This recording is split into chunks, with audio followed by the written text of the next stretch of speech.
খেয়ে আমি ইয়ে করবো আবির মা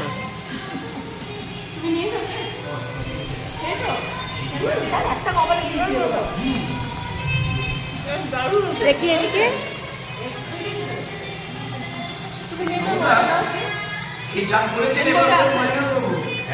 রোজ ময়দা করবো কেন? এই আলু কপি আপনি যা খাচ্ছেন এটা তো আমার হেলদি খাবার। আমি রোজ ময়দা করবো, আপনি করে নিয়ে আসবেন।